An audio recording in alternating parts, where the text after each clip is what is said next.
shock you all.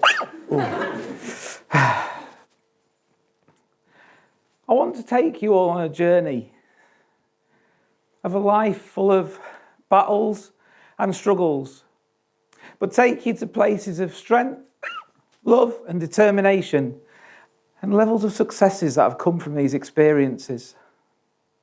I should probably start by telling you all, I have Tourette syndrome. This means I tic, and during my talk this might happen. It's something I have no control of. I might shout things or I might get motor tics, and I really can't help it. This journey starts with this boy at 8 years old.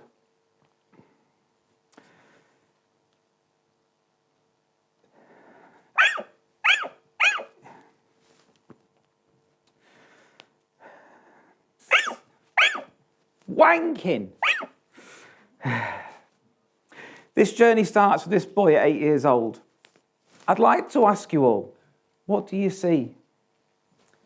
Do you see a happy boy that's privileged on holiday abroad? Well, not all is as it seems.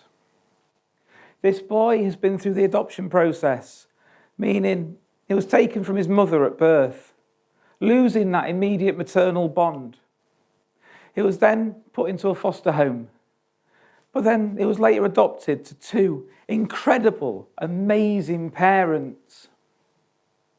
He was really struggling at school though.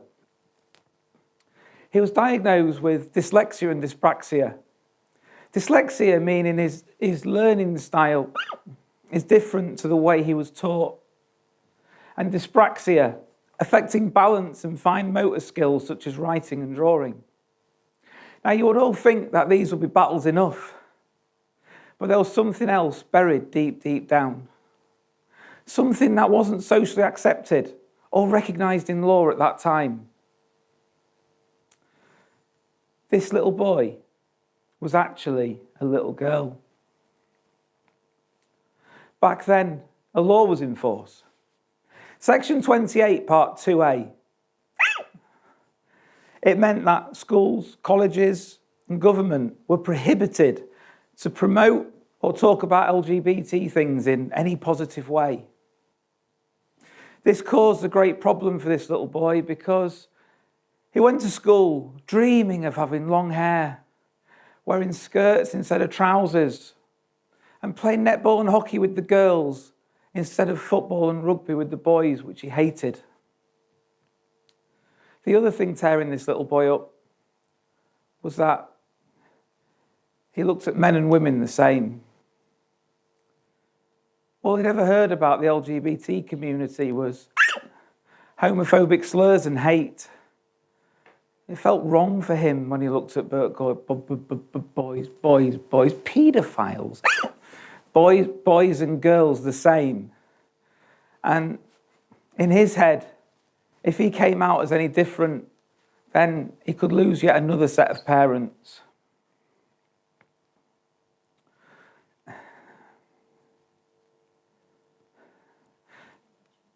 As you can imagine, the years ahead for this little boy were tough to say the least. Hitting teenage years full of raging hormones and unwanted body changes happening. This made him more aware than ever of gender dysphoria.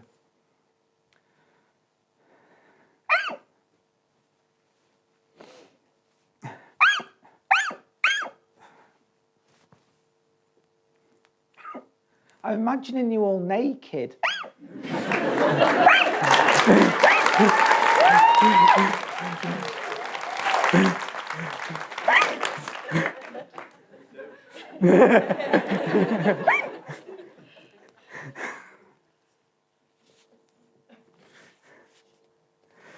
He was struggling to fit into society so much. You would really start to think that there'd be no hope. If you haven't already guessed it, that boy was me. Fast forward now into 2014. Up until now, I've been doing stereotypically masculine jobs. I did this to try and suppress the feelings of gender dysphoria that just wouldn't go away. But now, I finally started to become me. I went out full of fear and excitement. I bought my first wig, my first dress, shoes and makeup. I found a new set of friends that finally accepted me as the real me, and we hit the town. This is the first photo of me ever being me. I was stood up the high street, full of excitement and freedom, but equally, I was fearful of the road ahead. I was fearful of the potential loss of family and friends, how society would accept me, and what career path I was going to take from now on.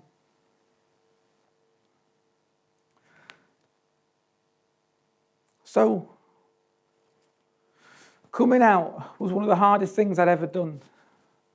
It came with a roller coaster full of emotions, but to be honest, something, it goes up the arse. Something still wasn't right. But despite my head spinning, and I couldn't control my emotions like other people could, I carried on and I socially transitioned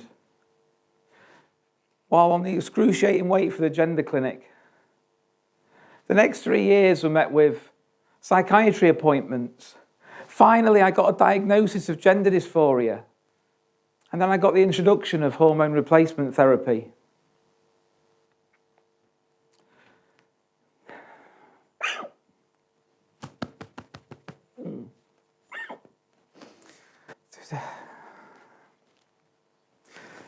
So, what next? I started searching for transgender things I could be a part of. Up popped a pageant, Miss Transgender UK. I instantly dreamed of being a part of it. So I applied. If I'm totally honest with you all, I didn't expect it to make it to the finals even. But the impossible happened. I made it to the finals. And I was stood on stage. My name was announced as the winner.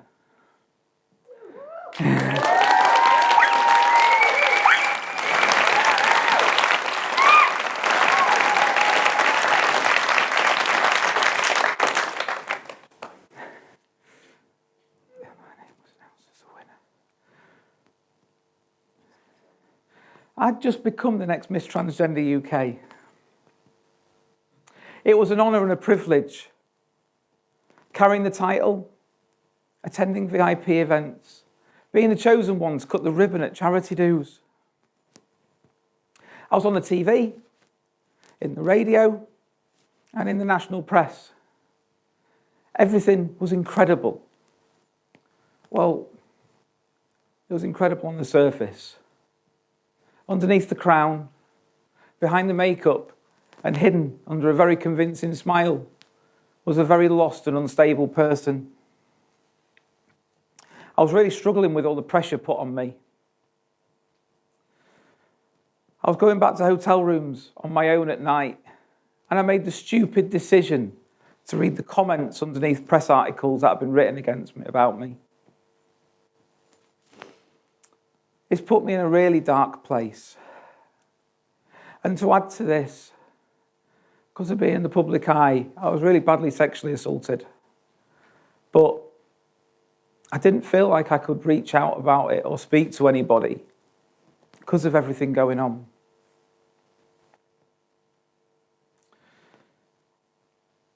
I went on. Miss Transgender UK.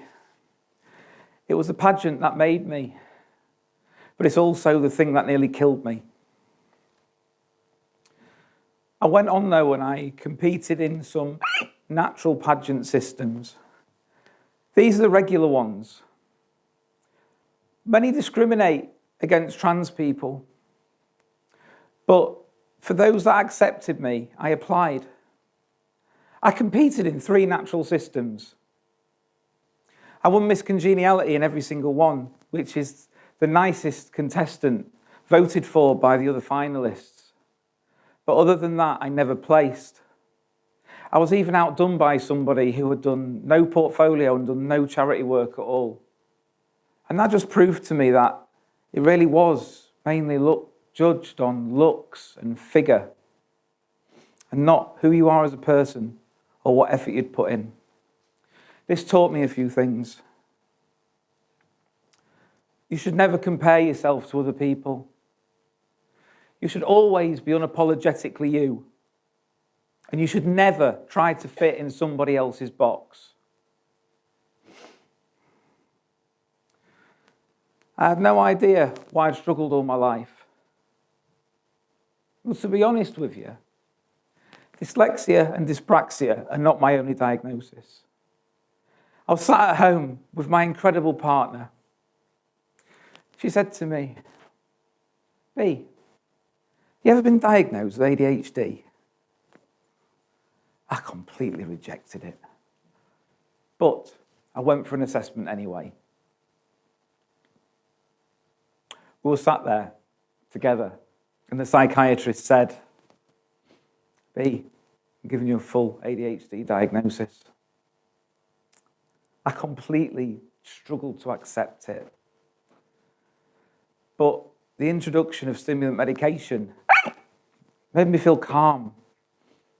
It helped me with my emotions so much that I finally realised how other people get through life.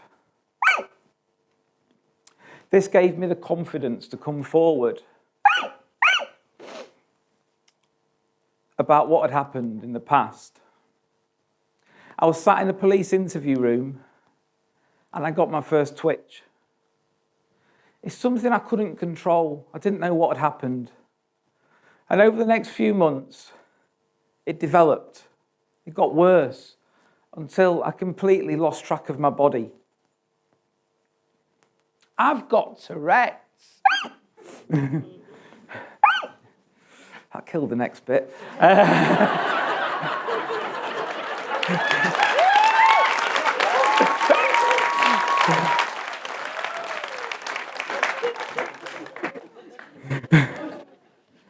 So, after a huge assessment period, I was given the devastating diagnosis of adult onset Tourette syndrome. I felt like my life was over at the time because the neurologist said that there's no cure. There's nothing they can do to help. But despite this, I carried on. I faced the barriers. I battled them every single day. And I found strength. Diagnosis of how my brain has really helped me. I'm not a freak. And I'm not unworthy. I just have barriers that I face every day. But I fight through them. I might be really bad at putting makeup on because I can't stop winking. I might be really bad at Jenga. But also, I can guarantee you all, if you're in a room with me, you'll never get an awkward silence.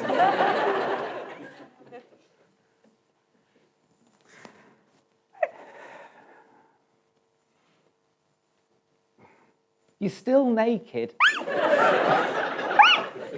Fuck it.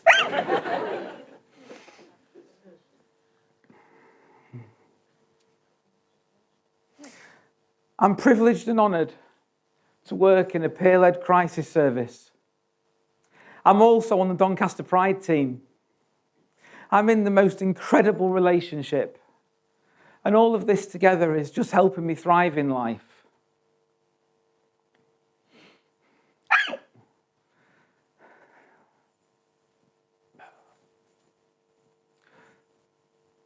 I hate Tourette's.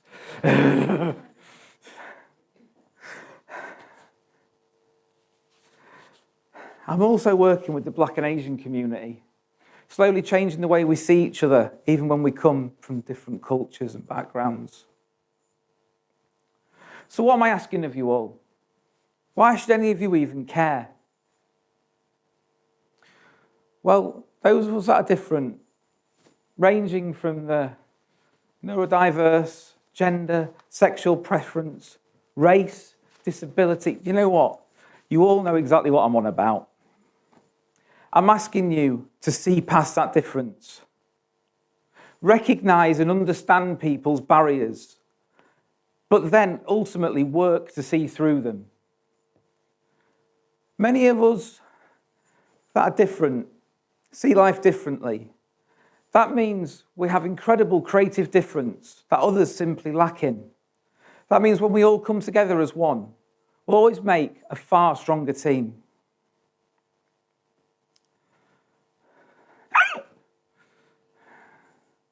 I think I've got stuck.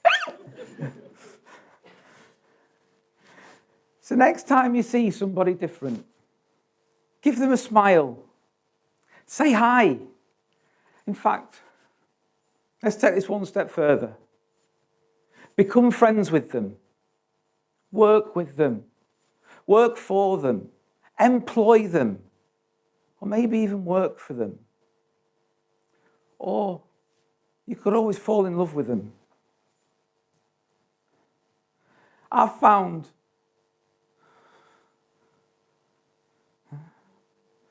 maybe you're the one that's different. If you are that person that's different, I want you to dig deep, find your inner strength, and show everybody you are worth so much more than the labels that are put on you.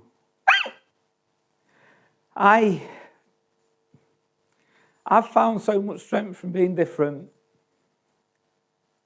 And I'm beating my barriers right now and showing everybody that anything is achievable. Because I'm stood here on the Doncaster TEDx stage doing my first TED Talk. So thank you, everybody.